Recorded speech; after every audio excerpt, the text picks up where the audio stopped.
بسم اللہ الرحمن الرحیم۔ شروع اللہ کے نام سے جو بڑا مہربان نہایت رحم والا ہے۔ تعلیمات قرآن و اہل بیت کی تبلیغ و ترویج کے لیے ابو ابراہیم آغا علی روحانی کا ساتھ دیں۔ ہمارا یوٹیوب چینل خود بھی سبسکرائب کریں اور اپنے احباب کو بھی دعوت دیں۔ اللہ من الشیطان الرجیم، بسم اللہ الرحمن الرحیم، الحمد للہ والصلاة والسلام علی اہلہا، اللہم صلی علی محمد وآل محمد وعجل فرجہم۔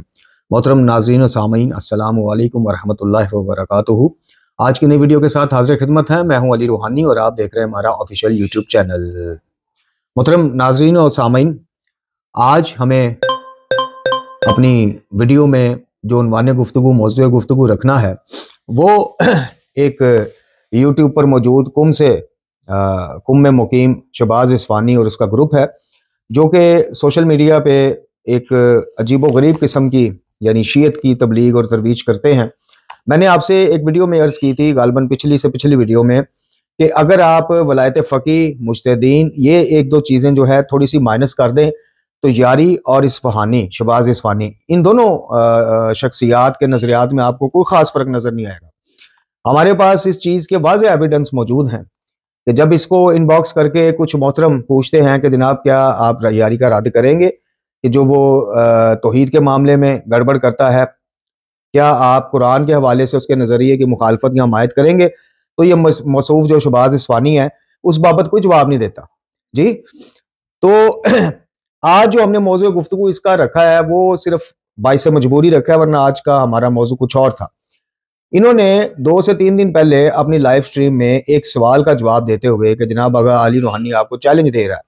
اول تو یہ الفاظ یوز کرنے والے صاحب جنہوں نے بھی اس کے کومنٹ کیا، بالکل غلط کیا۔ ہم نے اپنی ویڈیوز میں دعوت توحید پیش کی ہے جی، اور علمی مباحث کی دعوت کو قبول کرنے کا اشارہ دیا ہے کہ یہ جو لوگ ہمیں بار بار کہتے ہیں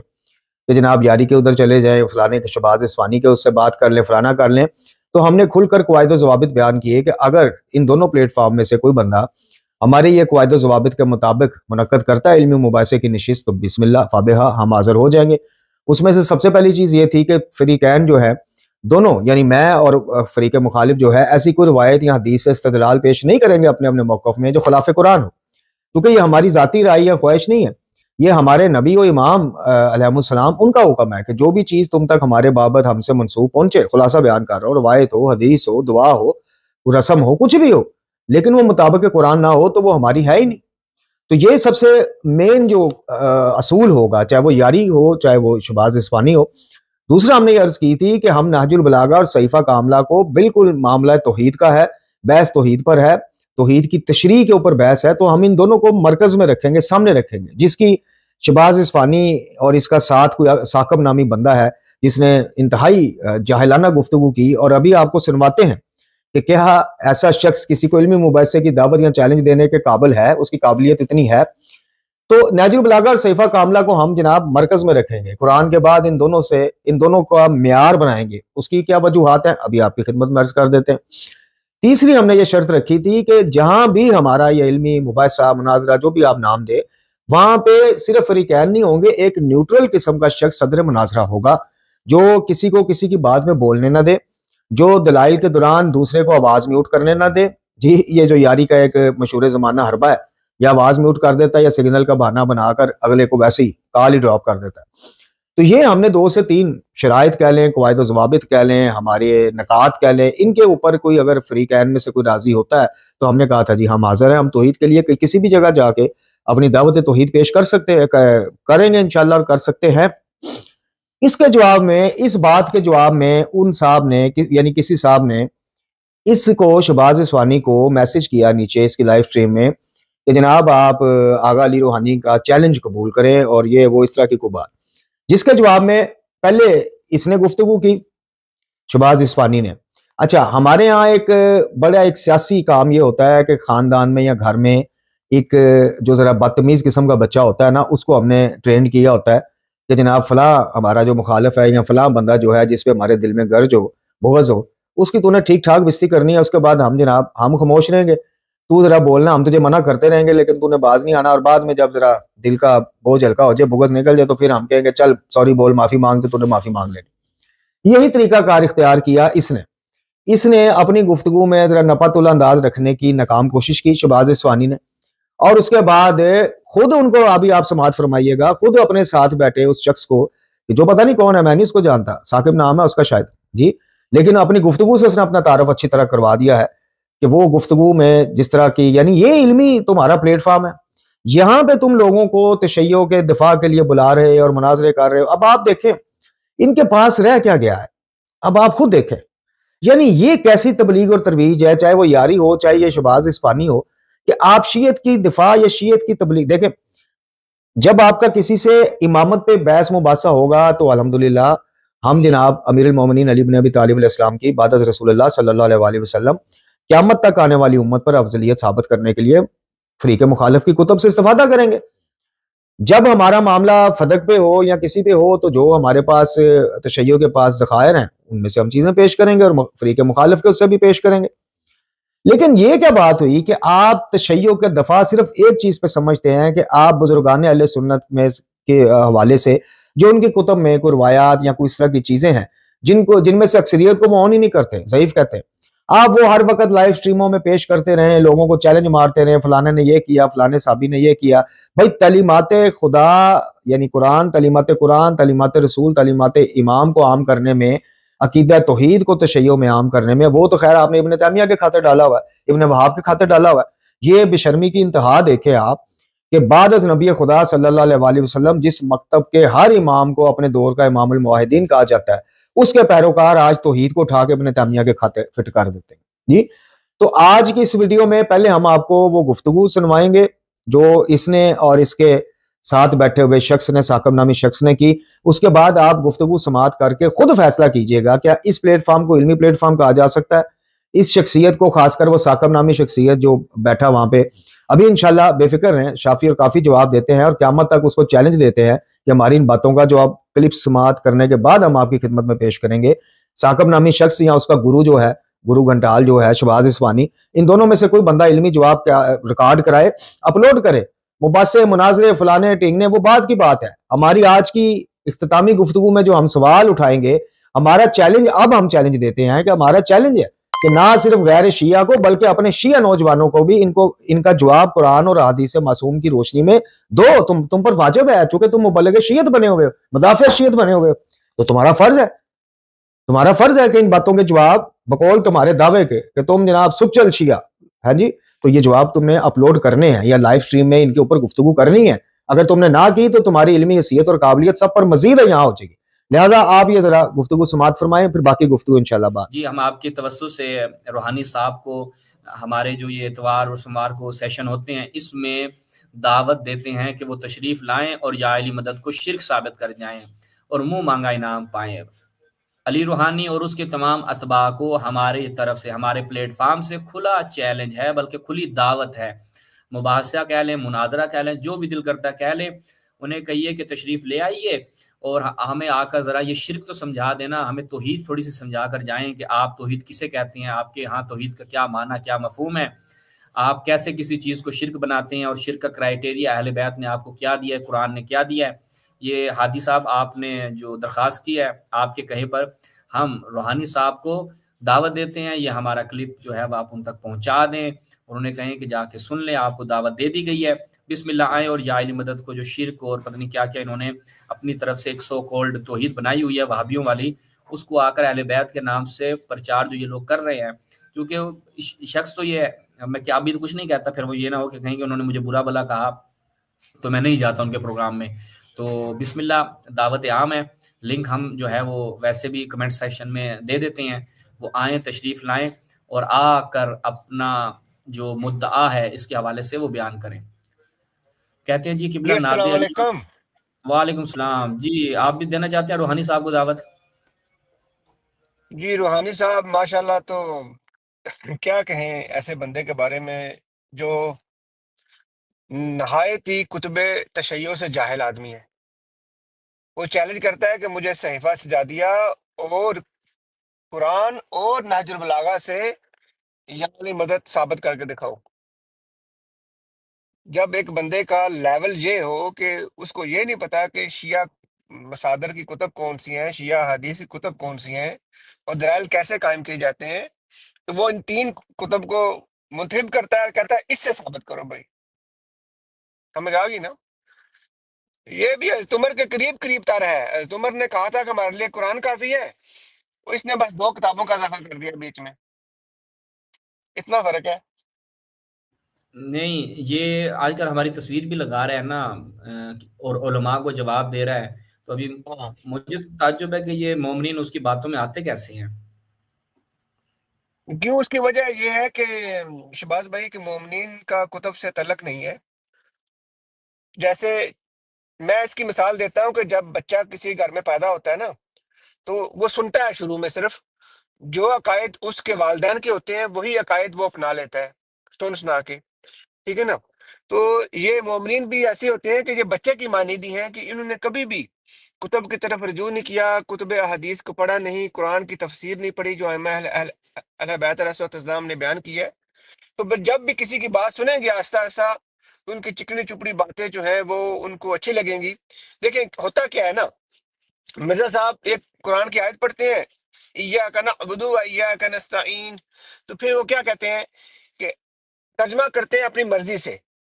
ہم اے اللہ تیری عبادت کرتے ہیں اور تیرے علاوہ کسی کی مدد کو جو غیب میں پکاری جائے اس کو شرک سمجھتے ہیں. کہتے ہیں قرآن کی آیت پڑھ کے ترجمہ کیا اس نے. پھر وہ ایک قرآن کی آیت پڑھتے ہیں سورہ نمل کی، امن یجیب المضطر اذا دعا یکشف السوء، پھر کہتے ہیں کہ دیکھو اللہ کہتا ہے کہ دعاؤں کا قبول کرنے والا کون ہے، اللہ کے علاوہ کوئی اور کوئی دعاؤں کا قبول کرنے والا نہیں ہے، اللہ کے علاوہ جس سے مدد مانگو گے تو شرک ہو جائے گا قرآن کی آیت کے تحت. وہ سمجھتے ہیں کہ یہ جو ترجمہ کر رہے ہیں نا یہ قرآن کی آیت کا ہی ترجمہ ایسا بنتا ہے، کیونکہ ان کو عربی الفاظ کی سمجھ نہیں ہے، تو بےچارے جو سنتے ہیں اسی پہ مان لے آتے ہیں. تو ہم اپنے موضوع کی طرف واپس آتے ہیں. روحانی صاحب تو چلو ان کا کوئی لیول نہیں ہے کہ بندہ ان سے کوئی ان پہ ضائع وقت گزارے. جو آپ نے مقدمہ آج قائم کیا، جزاک اللہ، زبردست مقدمہ قائم جی کیا ہے. محترم ناظرین و سامعین، آپ نے ان نام نہاد علمی شخصیات کی جہالت پر مبنی گفتگو، جس کو علمی بحث کا یہ نام دیتے ہیں، وہ سماعت فرمائی، اور خاص کر وہ دوسرے کی،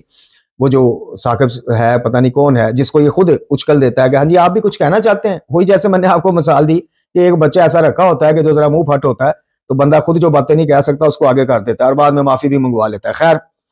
اب آپ نے گفتگو سماعت فرمائی. سب سے پہلے تو حیرانگی ہے اس شخص پر، اس کی قابلیت پر، اس کی حیثیت اور علمی اوقات پر، کہ جو بندہ یہ کہے کہ جناب خلیفہ دوم نے کتاب اللہ کا نعرہ لگایا تھا کہ ہمیں کتاب کافی ہے، تو علی روحانی نے جناب ذرا 2 چیزیں اور اضافہ کر دی، نہج البلاغہ اور صحیفہ کاملہ. اب آپ دیکھیں بے شرمی کی انتہا دیکھیں. اور بے شرمو، کیا نہج البلاغہ اور صحیفہ کاملہ کو ڈسون کرتے ہو؟ یا تو کھلی طرح سامنے آؤ نا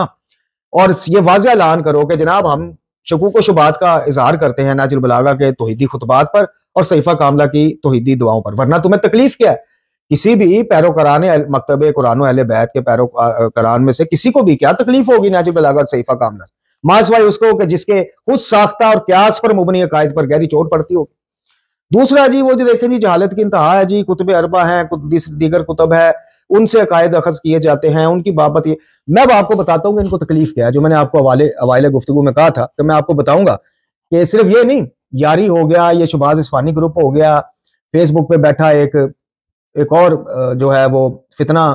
پرور گروہ ہو گیا، جن سے آج کل ہماری علمی معاذرائی چل رہی. ان سب کو نہج البلاغہ اور صحیفہ کاملہ سے تکلیف کیا ہے؟ یا یہ اپنی بات کا یعنی ایک ایسی بات کا رخ بدل دیتے ہیں کہ جس میں نہج البلاغہ یا صحیفہ کاملہ کی طرف دعوت دی جاتی. کیوں بدل دیتے ہیں؟ کیوں یہ کہتے ہیں کہ دیکھیں جی وہ کتب اربع میں سے تھوڑی ہے، دیکھیں جی وہاں پہ وہ باقی احکام اور یہ چیزیں تھوڑی ہیں. میں آپ کو آج کھل کے بتاتا ہوں کہ ان کو تکلیف کیا ہے، اور یہ آپ کا شرعی فریضہ ہے نوجوانوں کہ آپ یاری کے پلیٹ فارم پہ جاؤ یا اصفہانی کے پلیٹ فارم پہ جاؤ آپ 100 دفعہ جاؤ، سب کو سنو، لیکن قرآن اور حدیث کے معیار کے مطابق سنو. آپ جب ان کے پلیٹ فارم پہ جاؤ تو آپ اس دھوکے میں نہ آؤ کہ جی صحیفہ کاملہ اور نہج البلاغہ تو اس طرح کی وہ مستند نہیں ہے کتابیں، یا عقائد کی تو نہیں ہے، یا فلانے کی تو نہیں ہے. میں آپ کو آج کھل کے بتاتا ہوں ان کو تکلیف کیا. دیکھیں توحید کا جو معاملہ ہے، توحید کی جو بات ہے، اس میں جو نمبر 1 پہ جو پوائنٹ آتا ہے، پہلا نقطہ جو آتا ہے وہ کیا آتا ہے کہ اللہ کے علاوہ غیر اللہ سے حاجات مانگنا، شدائد و مصائب دور کرنے کی دعا کرنا، ہم و غم دور کرنے کے لیے مدد کے لیے پکارنا، رزق، اولاد، صحت، شفا کی طلبی کی درخواست کرنا براہ راست، بعنوان وسیلہ نہیں، براہ راست وسیلہ کے نام پر۔ یہ توحید کے معاملے میں پہلا نقطہ یہ آتا ہے۔ اب آئیے کہ اس نقطے کا نہج البلاغہ سے اور صحیفہ کاملہ سے کیا تعلق، مجھے یہ بتائیں۔ نہج البلاغہ میں امیر المومنین علی بن ابی طالب علیہ السلام کا خطبہ نمبر 11 بھی موجود ہے۔ پہلا خطبہ ہے ہی خطبہ توحید۔ 11 نمبر خطبے میں محمد حنفیہ کو اپنے فرزند کو واضح کہتے ہیں کہ مدد ہوتی صرف خدا کی طرف سے۔ نہج البلاغہ میں جناب امیر المومنین علی بن ابی طالب علیہ السلام کے دعائیہ کلمات 6 سے 7 جگہ پر نقل ہوئے ہیں، جس میں آپ اللہ سے دعا جو کرتے ہیں وہ کلمات۔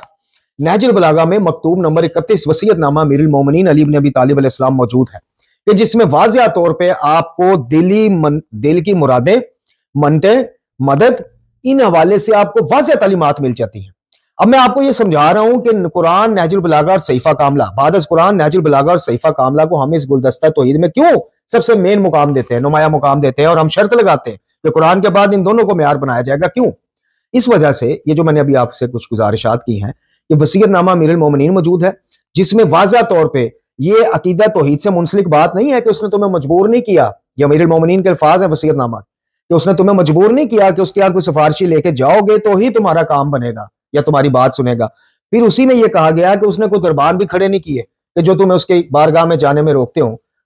یعنی دوسرا مفہوم اس کا کیا ہے؟ سیدھی سی بات امیر المومنین نے کی ہے کہ دربان نہیں کھڑے کیے۔ ضروری نہیں ہے کہ اللہ تعالیٰ کسی وسیلے سے ہی تمہاری دعا کو پوری کرے گا یا سنے گا، یہ امیر المومنین۔ پھر اسی وصیت نامہ امیر المومنین میں مکتوب نمبر 31 نہج البلاغہ میں خود سرکار فرماتے ہیں کہ جب سوال کرو صرف اپنے پروردگار سے کرو، کیونکہ دینا نہ دینا بس اسی کے اختیار میں۔ کیا یہ عقیدہ توحید سے بات، عقیدہ توحید کی بات نہیں ہے؟ یہ بتائیے، دعائیہ کلمات ہیں نہج البلاغہ میں،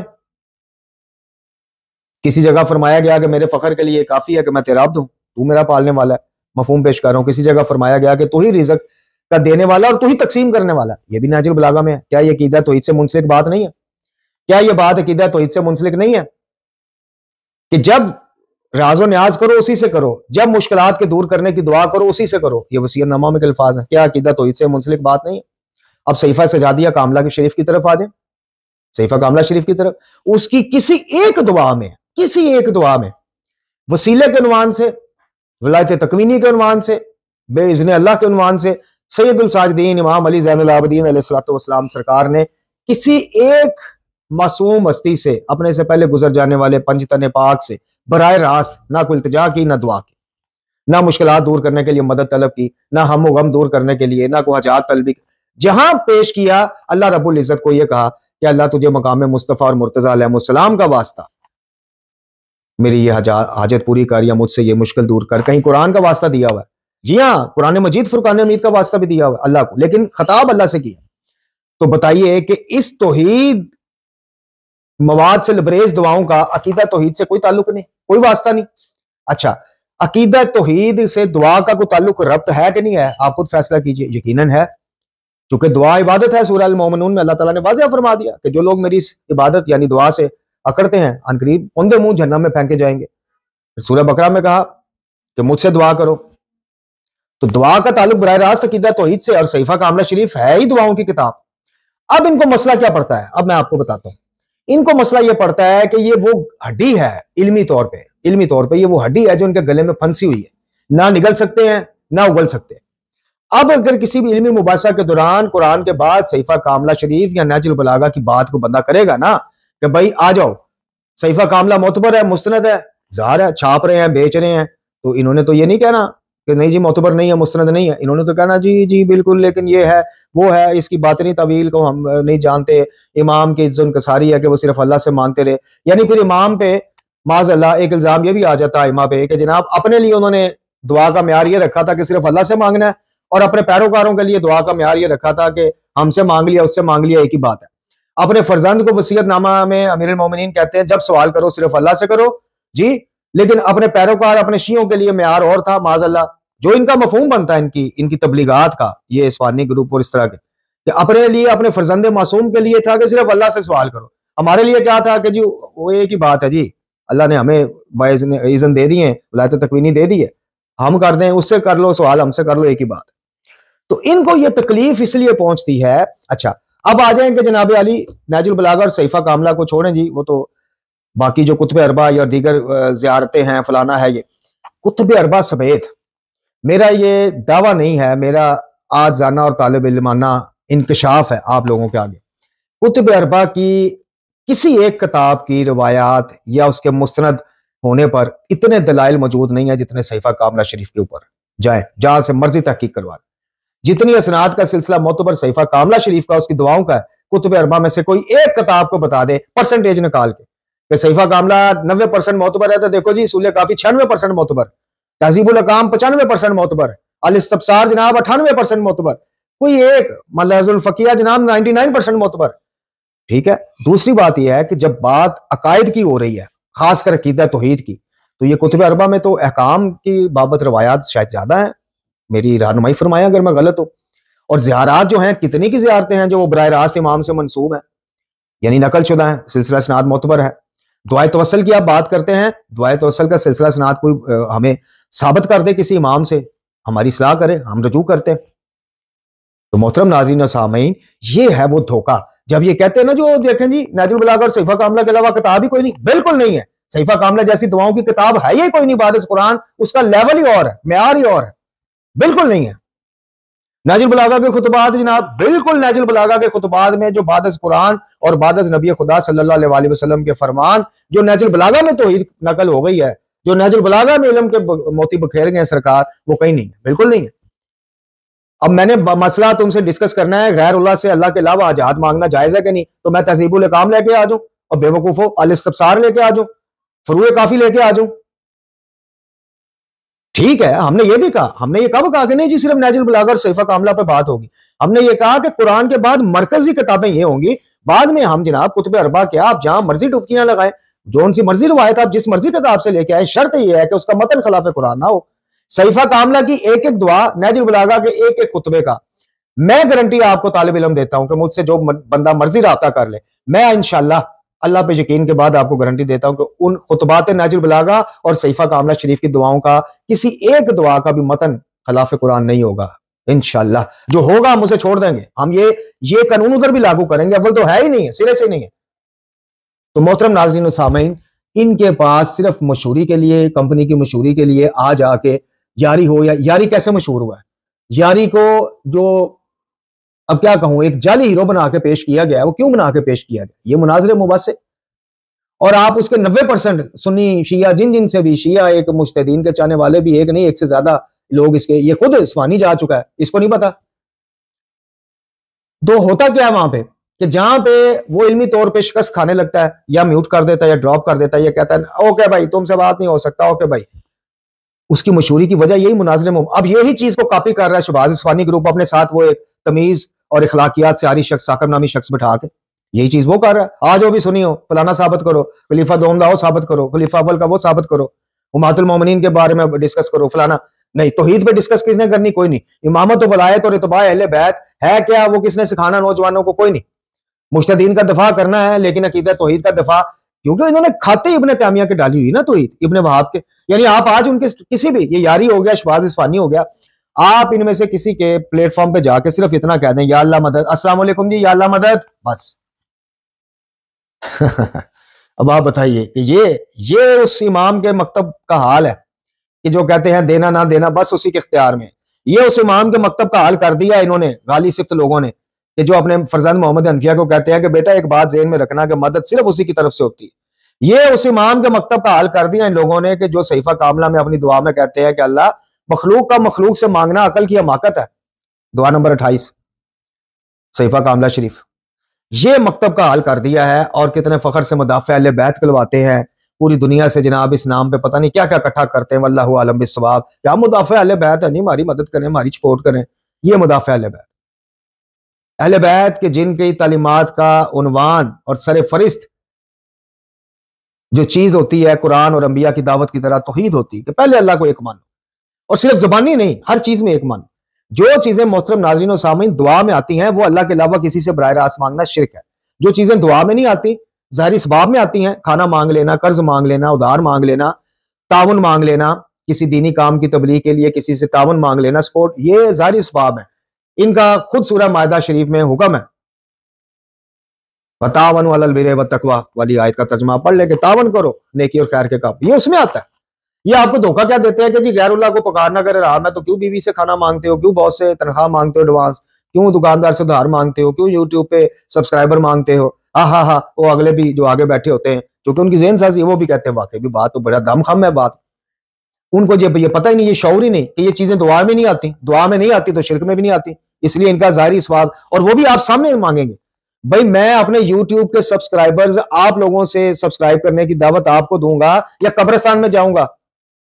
جو ظاہر میں سامنے میرے ہے میں اسی کو کہوں گا نا کہ بھائی سبسکرائب کر دو، تعاون کرو، میری جناب کتاب چھپنے والی ہے، کوئی معاونت کو سامنے والوں کو کہوں گا نا، یا شہر خاموشہ میں جاؤں گا؟ اس لیے اللہ تعالیٰ فرماتا ہے جگہ جگہ قرآن مجید میں مختلف آیات کا جو خلاصہ اور مفہوم ہے کہ عقل والوں کے لیے اللہ تعالیٰ کی نشانیاں ہیں۔ تو ہم ویڈیو کا اختتام کرتے ہیں اس دعوت توحید کے ساتھ کہ خدا کے واسطے ان